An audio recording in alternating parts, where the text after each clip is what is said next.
Imagine acordar todas as manhãs se sentindo livre, sem chapas pelo peso do medo, entrando no mundo com confiança, abraçando a imprevisibilidade da vida sem hesitar. Agora pense em como o medo moldou suas decisões.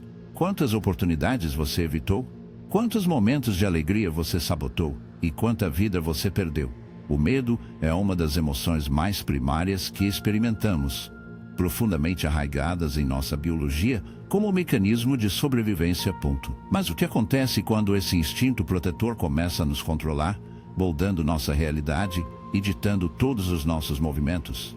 Nesta jornada, descobriremos a verdade sobre o medo, o que é, como ela se manifesta e, o mais importante, como superá-lo. Exploraremos a sabedoria dos grandes filósofos, as ideias da psicologia moderna e o poder das estratégias práticas para ajudá-lo a recuperar sua vida. E não se engane, a revelação final será a mais poderosa de todas. Uma verdade tão profunda que, uma vez que você a entenda, o medo não o terá mais refém. Mas primeiro, devemos começar entendendo a verdadeira natureza do medo. O que é, de onde vem, e por que ele tem tanta aderência sobre nós? O medo, em sua essência, é uma resposta à incerteza, um mecanismo projetado para nos proteger de ameaças reais e percebidas. Ele se origina da parte mais antiga do nosso cérebro, a amígdala, que está ligada à sobrevivência desde o início da humanidade. Quando nossos ancestrais vagavam pela natureza, o medo os manteve vivos, alertando-os para possíveis perigos.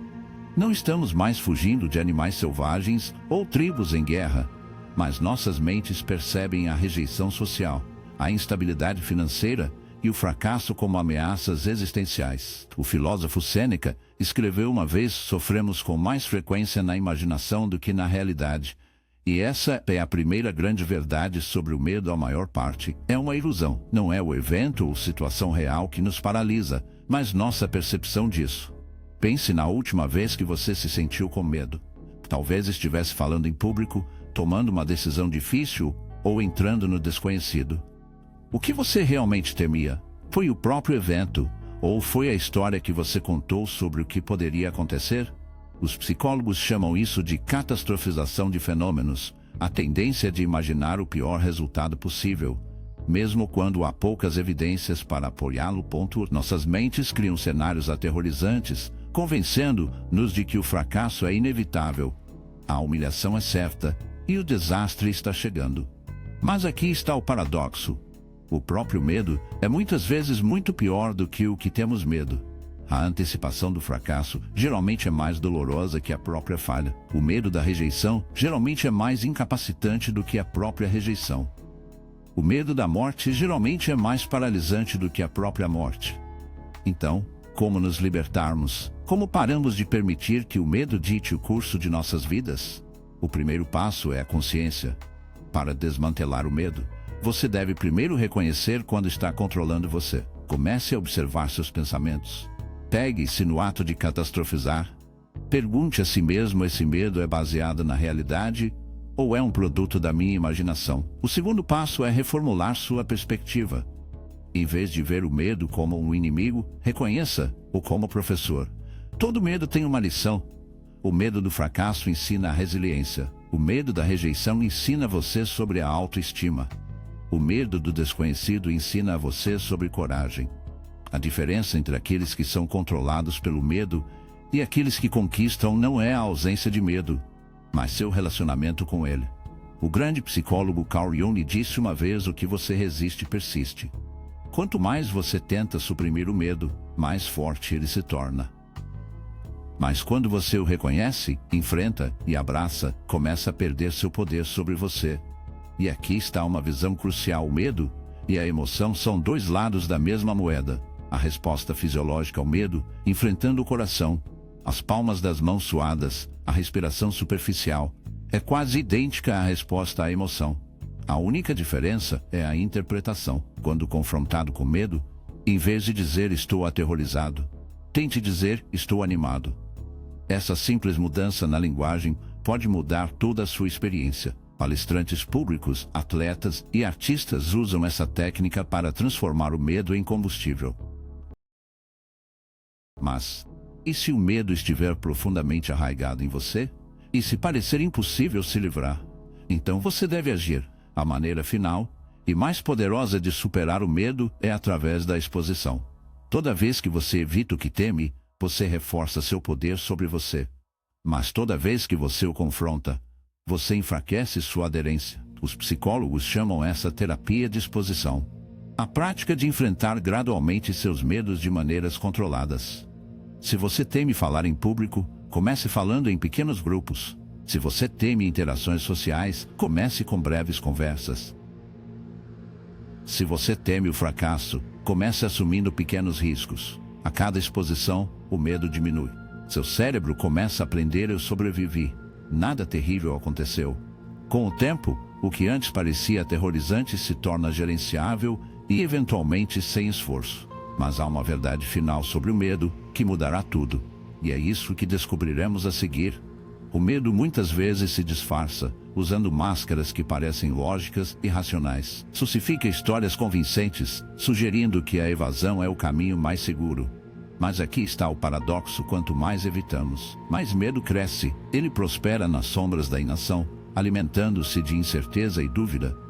Considere o seguinte: e se o que você tem medo é a porta do seu crescimento? E se o medo não for um aviso para recuar, mas uma placa apontando para a transformação? O filósofo Joseph Campbell disse uma vez: a caverna que você teme para entrar detém o tesouro que procura. Essa ideia é aterrorizante e libertadora, porque revela que o medo não é o inimigo, é uma bússola. Vamos explorar isso através de um poderoso conceito psicológico conhecido como zona de conforto. A zona de conforto é um estado psicológico em que nos sentimos seguros e no controle. Há um risco mínimo e os níveis de estresse são baixos. Mas, embora pareça seguro, também é uma armadilha. O crescimento não acontece lá. Está além desse limite, no reino do desconforto e da incerteza, onde evoluímos.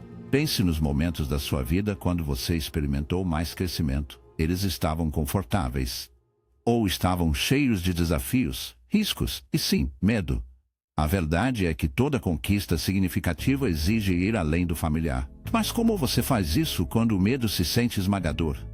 A resposta está em entender a zona de crescimento e a zona de pânico. Entre conforto e pânico, há um ponto ideal: a zona de crescimento.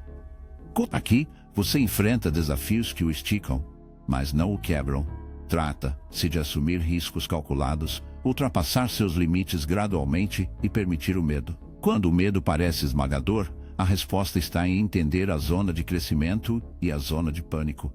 Entre conforto e pânico, há um ponto ideal: a zona de crescimento. Aqui, você enfrenta desafios que o esticam, mas não o quebram. Trata-se de assumir riscos calculados, ultrapassar seus limites gradualmente e permitir que o medo exista sem deixá-lo controlá-lo.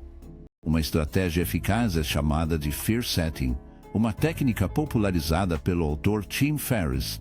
Ao contrário do estabelecimento de metas, o estabelecimento de medo envolve definir seus medos em detalhes. Você escreve do que tem medo, dos piores cenários, e, em seguida, considera as ações que você pode tomar para impedir ou se recuperar desses cenários. Esse processo desmistifica o medo, retirando-o de seu poder exagerado. Quando você enfrenta os piores resultados possíveis no papel, geralmente percebe que não são tão catastróficos quanto sua mente imagina. Além disso, considere o papel da narrativa de medo. As histórias que nos contamos moldam nossa realidade. Se você narrar sua vida constantemente através de uma lente de medo: eu não sou bom o suficiente, eu falharei, não posso lidar com isso, essas crenças se tornam profecias autorrealizáveis. Mas as narrativas não são consertadas, eles podem ser reescritos. A terapia comportamental cognitiva, uma das abordagens psicológicas mais eficazes, enfatiza esse princípio. Ensina que nossos pensamentos influenciam nossos sentimentos, o que, por sua vez, afeta nossos comportamentos. Ao identificar e desafiar padrões de pensamento distorcidos, podemos mudar a maneira como nos sentimos e agimos. Por exemplo, em vez de pensar: se eu falar, as pessoas me julgarão, você pode reformular: tenho ideias valiosas para compartilhar, e nem todo mundo tem que concordar comigo. Essa mudança pode parecer pequena, mas seu impacto é profundo. Com o tempo, como você constantemente desafia os pensamentos baseados em medo, eles perdem o controle. Agora, Vamos falar sobre um aliado frequentemente esquecido em superar o medo como unidade. O medo prospera isoladamente. Quando mantivemos nossos medos escondidos, eles crescem em silêncio. Mas quando os compartilhamos com os outros, seu poder diminui. A vulnerabilidade não é uma fraqueza, é uma força. Cerque se de pessoas que apoiam seu crescimento, que desafiam suas crenças limitantes e que o lembram de suas capacidades quando você esquecer. Seja um mentor, um amigo ou um grupo de apoio, a conexão fornece perspectiva. Isso lembra que você não está sozinho em seus medos. Considere a história de Rosa Parks, uma figura cuja coragem mudou a história.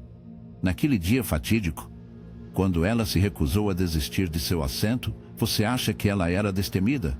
Claro que não. Ela estava sem dúvida com medo, mas agiu apesar de seu medo, extraindo força de sua comunidade e sua crença em justiça. E aqui está outra verdade: o medo é uma parte natural da vida. Nunca desaparecerá completamente, mas esse não é o objetivo. O objetivo não é ser destemido, mas temer menos, sentir o medo e fazê-lo de qualquer maneira. Para ajudá-lo nessa jornada, comece abraçando pequenos atos de coragem diariamente. Fale quando preferir ficar em silêncio. Tente algo novo, mesmo que você não tenha certeza do resultado. Dê o primeiro passo, por menor que seja, porque o momento cria confiança. Reflita sobre isso: o que você faria se não estivesse com medo? Imagine as possibilidades, as experiências e o crescimento que aguardam do outro lado do medo. Mas ainda há mais uma camada para descobrir a verdade última sobre o medo. A visão que transcende todas as estratégias e técnicas. Uma revelação que, uma vez entendida, pode mudar toda a sua perspectiva sobre a própria vida. E se eu lhe dissesse que o medo não é apenas uma emoção, o outro lado do medo, mas ainda há mais uma camada para descobrir a verdade última sobre o medo. A visão que transcende todas as estratégias e técnicas. Uma revelação que, uma vez entendida, pode mudar toda a sua perspectiva sobre a própria vida. E se eu lhe dissesse que o medo não é apenas uma emoção para ser gerenciada, mas um professor profundo, um dia apontando para os mesmos lugares onde sua alma procura crescer? Essa é a mudança final no entendimento do medo, não como um adversário para derrotar, mas como um aliado para aprender. Pense nisso toda vez que você enfrentava o medo e se moveu. Você não sobrevive, você transformou. Você se tornou alguém novo, alguém mais forte, mais sábio, mais resiliente. O medo não era o obstáculo, foi o catalisador. Essa realização muda tudo. O filósofo Alan Watts disse uma vez: a única maneira de fazer sentido fora de mudança é mergulhar nela, mover-se com ela e se juntar à dança. O medo geralmente surge de nossa resistência à mudança, nosso desejo de controlar os resultados, para se apegar ao familiar. Mas a própria vida é a mudança, é dinâmica, imprevisível e além do nosso controle. Quanto mais resistimos, mais medo criamos. Quanto mais aceitamos, mais livre nos tornamos. Considere a história de Siddhartha Gautama, que se tornou o Buda. Sua jornada não era sobre evitar o medo, mas confrontar os mais profundos medos existenciais: sofrimento, perda e morte. Através de suas experiências, ele descobriu que o medo surge do apego e da ilusão de permanência. Quando aceitamos a impermanência de todas as coisas, o medo perde o controle. Isso nos leva a uma prática transformadora: a atenção plena. A atenção plena é a arte de estar totalmente presente, observando seus pensamentos e sentimentos sem julgamento. Trata-se de perceber o medo quando surgir, nomeá-lo e sentar com ele, não tentando escapar ou combatê-lo, mas permitir que ele esteja lá sem deixá-lo defini-lo.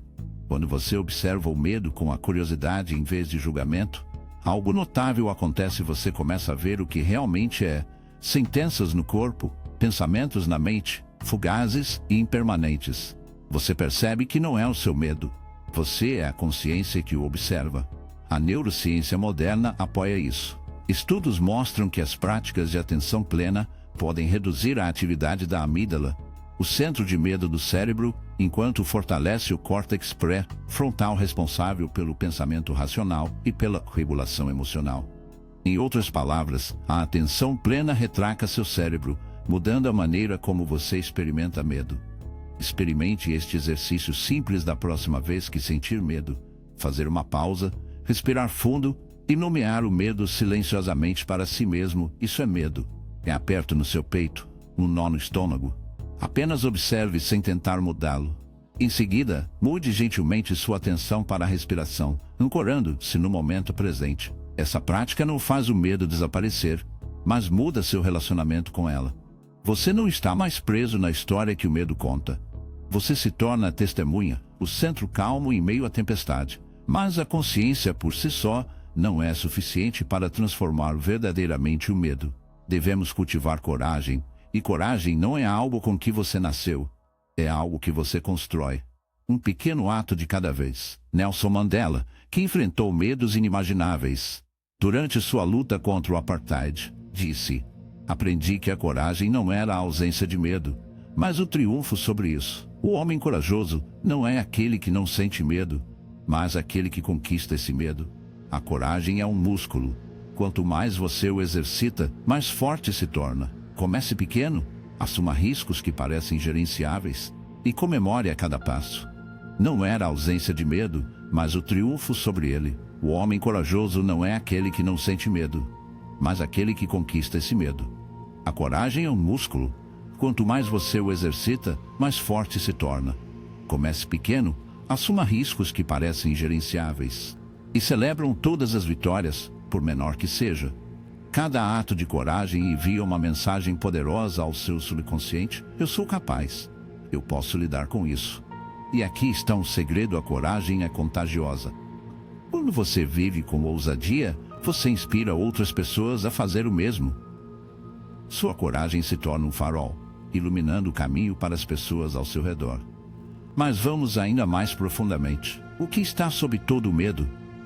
Se voltarmos para trás das camadas, um pouco de falha, rejeição, perda, o que encontramos no núcleo? O medo da morte. Não apenas a morte física, mas a morte do ego, a perda de identidade, o desconhecido. Esse medo existencial é a raiz de muitas ansiedades, mas confrontá-lo pode ser libertador. Filósofos como Sócrates adotaram a inevitabilidade da morte, não como algo a temer, mas como parte natural da vida. De fato, reconhecer a mortalidade pode dar vida ao significado maior. Isso nos lembra que nosso tempo é limitado, e é exatamente isso que o torna precioso. Quando você aceita que tudo é temporário, seus medos, seus sucessos, até sua existência, você pare de se agarrar e começa a viver completamente, abraçando cada momento com abertura e gratidão. Este é o paradoxo para superar o medo. Você deve enfrentá-lo de frente, não para lutar, mas para entendê-lo. Para sentar com ele, aprenda com ele e permita transformá-lo. Então pergunte a si mesmo: o que o medo está tentando me ensinar? Que parte de mim está esperando para emergir do outro lado desse medo? Porque aqui está a verdade: a vida que você sonha é do outro lado do medo. A pessoa que você deve se tornar está esperando além dos limites que você colocou em si mesmo. E agora, quando nos aproximamos da parte final dessa jornada, descobriremos a revelação mais profunda sobre o medo. Uma verdade que não apenas mudará sua mentalidade, mas mudará a maneira como você vive. E se eu lhe dissesse que a liberdade definitiva do medo não vem de conquistá-lo, mas de abraçá-lo completamente, reconhecê-lo como parte integrante da experiência humana? A revelação final é a seguinte: o medo sempre existirá, mas não precisa mais controlá-lo. Imagine parado na beira de um vasto oceano. As ondas representam seus medos, alguns pequenos e gentis, outros imponentes e ferozes. A maioria das pessoas passa a vida tentando evitar as ondas, fugindo da costa, aterrorizada por ser puxada por baixo. Mas a verdadeira liberdade ocorre quando você percebe que não está separado do oceano. Você faz parte disso. As ondas podem subir e bater, mas elas não podem afogar-lo porque você aprendeu a nadar. Esta é a essência do medo.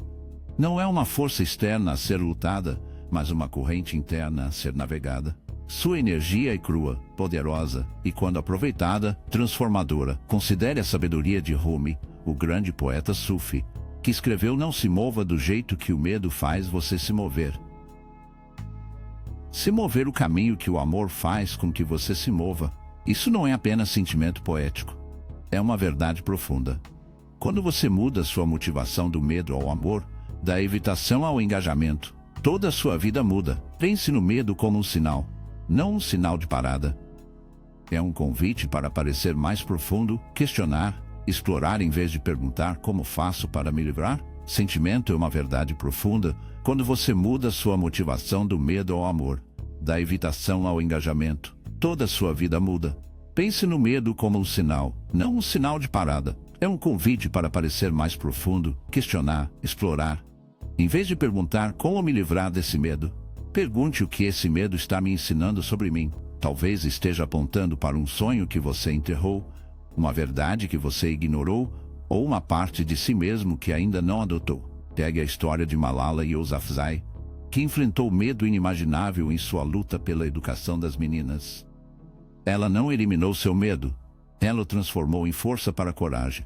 Ela disse uma vez: "Eu disse a mim mesma, Malala, você já enfrentou a morte. Esta é a sua segunda vida. Não tenha medo. Se você tem medo, não pode seguir em frente." Sua história não é apenas sobre bravura, é sobre a alquimia de transformar o medo em propósito. Agora, vamos fundamentar essa sabedoria em etapas práticas que você pode levar em frente. Primeiro, reconheça seu medo sem julgamento. Nomear isso lhe dá poder sobre ele. Em vez de dizer receio, digamos perceba o medo. O medo está presente. Essa mudança sutil lembra que o medo é uma experiência, não uma identidade. Segundo, expire pelo medo. O simples ato de respiração consciente ativa o sistema nervoso parasimpático, acalmando seu corpo e mente. Quando o medo surgir, faça uma pausa. Inspire profundamente pelo nariz, segure por um momento e expire lentamente. Sinta a liberação de tensão a cada respiração. Terceiro, refaça sua narrativa. O medo geralmente conta histórias de limitação. Desafie essas histórias. Em vez de dizer, não posso fazer isso, diga, isso é difícil, mas eu posso aprender. Em vez de perguntar, e se eu falhar? Pergunte, e se eu crescer? Suas palavras moldam sua realidade. Quarto, tome medidas, por menor que seja. O medo prospera em inércia. No momento em que você se move, o medo perde o controle. A ação não significa saltos gigantes. Pode ser tão simples quanto fazer um telefonema que você evita, falando em uma reunião ou tentando algo novo. Cada passo cria impulso. Finalmente, cultive uma prática de gratidão.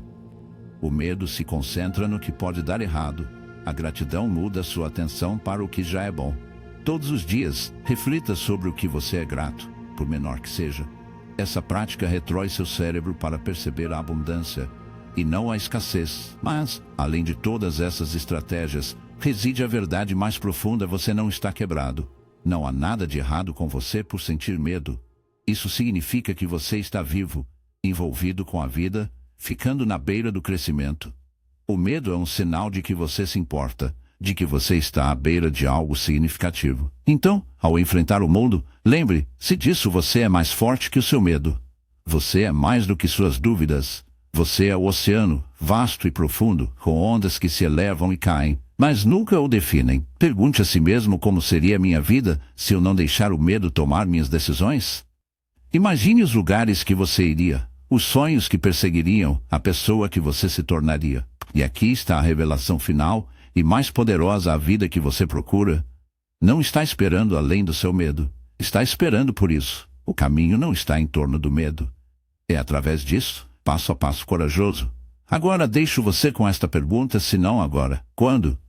Se não você, quem? O mundo não é algo a ser temido. É algo a ser abraçado, explorado e vivido completamente. Você tem tudo o que precisa dentro de você. Vá ao vivo com ousadia. Obrigado por olhar.